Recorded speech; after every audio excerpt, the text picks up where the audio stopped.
जब ड्राइव चलाई जा रही थी तो आप उस ड्राइव का हिस्सा थे, आप देख रहे थे। लेकिन दिल्ली के ऐसे कौन कौन से इलाके हैं जहां पर ड्राइव चलाने की जरूरत लगती है? क्या कुछ जानकारी मिल रही है आपको इससे जुड़ी? देखिए, दिल्ली की में कई ऐसे इलाके हैं जहां पे अवैध तरीके से बांग्लादेशी जो रोहिंग्या वो यहाँ पे बसे हुए हैं। बात करते हैं दिल्ली के कालिंदी कुंज इलाके की, वहां पे भी काफी ज्यादा बांग्लादेशी बसे हुए हैं। दिल्ली के सीमापुरी इलाके में क्लस्टर एरिया है, वहां पे भी काफी ज्यादा रोहिंग्या बसे हुए हैं। और बात करें दिल्ली के खादरपुर इलाके की, इस जगह में भी जो है रोहिंग्या बसे हुए हैं। ऐसे कई और इलाके हैं जो कि दिल्ली पुलिस ने चिन्हित किए हैं। दिल्ली पुलिस ने बीते 3 दिनों से अलग अलग इलाकों में ड्राइव चलाई हुई है। ड्राइव के दौरान जो अवैध तरीके से यहाँ पे रुके हुए हैं उनके जो दस्तावेज है वो देखे जा रहे हैं। कुछ लोगों ने आधार कार्ड भी दिखाए, उन आधार कार्ड नंबर नोट करके पुलिस उन आधार कार्ड को भी वेरीफाई करी। क्योंकि आज जब हम दिल्ली के सीमापुरी इलाके में गए, वहां पे क्लस्टर एरिया में जब पुलिस ने ड्राइव शुरू करी तो कुछ लोग जो थे काफी पुलिस में भड़कना शुरू हो गए और वेरिफिकेशन अपना आईडी प्रूफ देने से इनकार करने लगे। तो इससे बात यह जाहिर होती कहीं ना कहीं जो लोग यहाँ पे रुके हुए हैं अवैध बांग्लादेशी, वो अवैध तरीके से रुके हुए हैं। सीमापुरी इलाके में 32 लोगों को चिन्हित किया गया है शुरुआती इन्वेस्टिगेशन के दौरान कि उनके पास जो दस्तावेज नहीं है, वो अवैध तरीके से यहाँ पे रुके हुए हैं। एक लिस्ट तैयार की गई है, वो रिपोर्ट जो है दिल्ली पुलिस अब FRRO को सौंपेगी और FRRO जो है वो उनको वापस जो है डिपोर्ट करने की तैयारी करेगी। और मैं आपसे समझना चाह रही हूँ, आप बता रहे कि कई ऐसे लोग थे जो अपना डॉक्यूमेंट नहीं दिखाना चाह रहे थे। जरा मैं आपसे ये भी समझना चाह रही हूँ क्योंकि दिल्ली अब चुनावी राज्य बन गया है, उस तरह का एक्शन हम देख रहे हैं, सरकारें अपनी कोशिशें कर रही, चाहे विपक्ष हो चाहे सत्ता पक्ष हो, और ऐसे में फर्जी वोटर्स का बहुत डर रहता है। तो उस लिहाज से भी ये ड्राइव चलाया जा रहा है, उस लिहाज से भी इंपॉर्टेंट हो जाता है। जी, निश्चित तौर पे कुछ समय बाद जो है राजधानी में इलेक्शन है, तो इलेक्शन भी कहीं ना कहीं एक मुद्दा बन सकता है। और जो अवैध बांग्लादेशी रोहिंग्या लंबे समय से राजधानी के अलग अलग इलाकों में बसे हुए हैं, उन्होंने अपना जो आधार कार्ड है वो जाली दस्तावेजों के आधार पर बनाया हुआ है और वही वोट बैंक जो है वो जो यहाँ की जो पार्टियां उनको कहीं ना कहीं फेवर मिल सकता है। तो LG की तरफ से यही आदेश दिया गया था कि चुनाव से पहले जो एक लिस्ट तैयार की जाए, जो अवैध तरीके से बांग्लादेशी रोहिंग्या बैठे हुए हैं, बसे हुए हैं, उनकी एक लिस्ट तैयार की जाए, उनको यहाँ से डिपोर्ट किया जाए, जिसके चलते जो लोग यहाँ पे बैठते हैं उनसे क्राइम की वारदातें भी होती है। तो कहीं ना कहीं उनपे काफी लोगों का जो नाम है वो सामने आता है। तो इसको लेके कहीं ना कहीं फायदा जरूर होगा। और दिल्ली पुलिस की पहल यही है कि स्पेशल ड्राइव के दौरान सभी लोगों के दस्तावेज देखे जा रहे हैं और जो दस्तावेज दिखाने में असमर्थ होता है तो कहीं ना कहीं उनकी वेरिफिकेशन पुलिस उनसे पूछताछ भी करती है। बात करें आज अगर साक्ष्य हैं, डॉक्यूमेंट्स आपके पक्के हैं तो कोई दिक्कत होनी भी नहीं चाहिए जांच में। ये हमारी आपकी बेहतरी के लिए ही किया जा रहा है। बहुत शुक्रिया साहिल जुड़ने के लिए और जानकारियां देने के लिए। तो मैं सवाल जो साहिल से पूछ रही थी कि चुनावी राज्य है और ऐसे में डर इस बात का है कि फर्जी वोटर कार्ड ना बन जाए, तो फर्जी वोटर कार्ड बन गए हैं, ये भी हम आपको बताते हैं कैसे, कहां बन गए हैं। चलिए जानकारी हम जल्दी से आपके सामने रखते हैं, आपको हम बताते हैं कि आखिर कहां ये फर्जी वोटर ID कार्ड बने। क्योंकि दिल्ली में अब चुनाव है, फरवरी मार्च में चुनाव है और उससे पहले ये ड्राइव चलाया जाना इसलिए जरूरी हो जाता है क्योंकि ऐसे फर्जी आधार कार्ड और इस तरह से वोटर कार्ड बनने की जानकारी बाकायदा मिली है। कुछ 3 महीने बाद देखिए दिल्ली में चुनाव होने वाले हैं, जो मैं आपको बता रही हूँ, और ऐसे में ये बहुत जरूरी है कि ड्राइव चलाया जाए। चुनाव के लिए वोटर लिस्ट बनाई जा रही है और जनवरी में वोटर लिस्ट जारी की गई थी, जो हमारे पास जानकारी मिली, और 10 महीने में 4,83,817 वोटर्स बढ़ गए। 10 महीने में कुल 3.28% वोटर बढ़े हैं। और सबसे ज्यादा जो वोटर्स हैं वो नॉर्थ वेस्ट एरिया के बताए जा रहे हैं। सबसे बड़ी बात यह है कि बुराड़ी और बवाना इलाके में ही वोटर्स की अचानक वृद्धि कैसे हुई, ये सवाल है अपने आप में। और इन बढ़े वोटर्स की तादाद टेंशन बढ़ा रही है, शक शुबा खड़ा कर रही है कि आखिर क्या ये ऑथेंटिक वोटर्स हैं, भारतीय हैं जो इस डेमोक्रेटिक प्रोसेस में भाग लेना चाहते हैं। घुसपैठियों के वोटर ID बनने का शक ऐसे में जाहिर किया जा रहा है और इसी तरह से इन्होंने वोटर ID क्या बनवा लिए हैं, अपने आप में कई सवाल हैं जिनको वेरीफाई कर रही है पुलिस।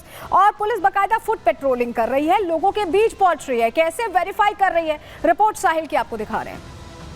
में अवैध बांग्लादेशी और रोहिंग्यों के बसे होने को लेकर दिल्ली पुलिस ने स्पेशल ड्राइव चलाई हुई है। सभी के दस्तावेज देखे जा रहे हैं और इस वक्त हम दिल्ली के सीमापुरी थाना इलाके में मौजूद है। मेरे पीछे आप देख सकते हैं सीमापुरी थाने की जो पूरी टीम है इलाके में एक तरह से पूछताछ के लिए यहाँ पे निकली है। जो यहाँ पे अवैध तरीके से बांग्लादेशी यहाँ पे रुके हुए हैं, बसे हुए हैं, उनके दस्तावेज देखे जा रहे हैं, जिससे ये पता चल सके कि कोई अवैध तरीके से यहाँ पे रह रहा है तो उसको FRRO को सौंपा जाए, जिसके बाद उसको वापस भेजने की जो प्रक्रिया है वो शुरू की जाए। तमाम पुलिसकर्मी जो है सीमापुरी थाने से हैं और ऐसी जो ड्राइव है दिल्ली पुलिस द्वारा वो पूरी दिल्ली के अंदर चलाई जा रही है। जगह जगह पे जो है पुलिस की टीम पहुंच रही है, लोगों से बातचीत कर रही है, उनके दस्तावेज देखे जा रहे हैं, आधार कार्ड देखे जा रहे हैं और जो लोग आधार कार्ड दिखा रहे हैं उनके आधार कार्ड को वेरीफाई भी किया जा रहा है कि कि आखिरकार आधार कार्ड जो बनाया है कहाँ से बनाया है, सरकारी तौर से बनाया है या फिर नहीं। तमाम तरह की जो बातें हैं उन लोगों से बातचीत की जा रही है जो लोग यहाँ पर मौजूद हैं, दस्तावेज देखे जा रहे हैं।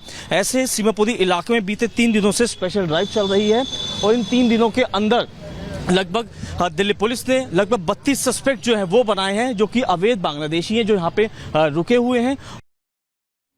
तो दिल्ली में जो स्पेशल ड्राइव चलाई जा रही है उसका फायदा भी मिल रहा है। जैसे हमारे सहयोगी बता भी रहे थे कि 32 लोग पहचाने गए हैं जो अवैध रूप से दिल्ली में रह रहे थे। इसको लेकर जो ड्राइव चलाई जा रही है, एक्शन प्लान क्या है, सारी जानकारी देती हुई रिपोर्ट देखिए।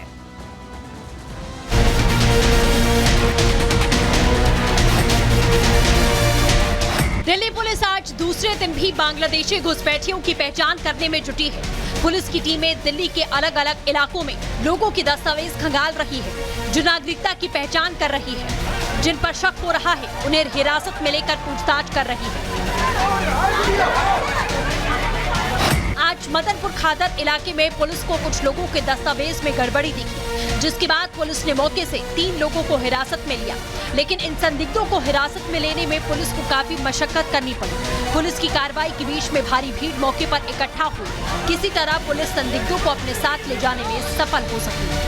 जी अभी हम कर रहे हैं, डोर टू डोर कैंपेन चल रहा है और हम सबकी आईडी लेकर उनको वेरीफाई करा रहे हैं। कितने दिनों से ये हम 3 दिन से ये कर रहे हैं इसमें सर अभी तक कोई लिस्ट ऐसे तैयार की गई कि कितने लोग हैं जो कि हमें शुरुआती यूनिवर्सिटी में अवैध बांग्लादेशी? जी हमने 30 के करीब लोग आइडेंटिफाई अभी किए हैं, जो हम लोग और भी कर रहे हैं। अभी सबकी आइडेंटिटी लेके सबको वेरीफाई कर रहे हैं। दिल्ली में अगले कुछ ही महीने में चुनाव है, लेकिन चुनाव से पहले बढ़े वोटरों की संख्या डराने वाली है। लोकसभा चुनाव और विधानसभा चुनाव के बीच में अचानक वोटरों की संख्या में 3.28% की बढ़ोतरी हो गई और इन वोटों में हर उम्र के लोग शामिल हैं। जो फर्स्ट टाइम वोटर हैं वो तो समझ आता है, लेकिन अलग अलग उम्र के वोटरों का बढ़ना कहीं न कहीं घुसपैठियों की मौजूदगी की ओर इशारा कर रहा है। दिल्ली के सीमापुरी इलाके में भी पुलिस द्वारा स्पेशल ड्राइव चलाई जा रही है। कुछ अवैध बांग्लादेशी और रोहिंग्याओं को चिन्हित किया गया। पुलिस की माने तो अभी तक कुल 32 ऐसे लोग मिले हैं जो बांग्लादेशी हैं, लेकिन इनके पास आधार कार्ड भी मौजूद है। ऐसे में देखना ये होगा कि इन संदिग्धों पर क्या कार्रवाई होती है। Bureau report, Republic Bharat. तो देखिए जांच हो रही है तो अवैध बांग्लादेशी मिल भी रहे, रोहिंग्या मिल भी रहे और कार्रवाई भी हो रही है। इसी को लेकर विपक्ष बहुत बार सवाल करते रहा, लेकिन ड्राइव चलाने पर असर कैसा हो रहा है ये बता रहा है कि ड्राइव की वाकई पूरे भारत में जरूरत है। चलिए आगे बढ़ते हैं, अगले सेगमेंट का आप रुख करेंगे और बात करेंगे जियाउर रहमान बर्क की, जो अपने आलीशान बंगले को लेकर अब मुश्किलों में घिर गए।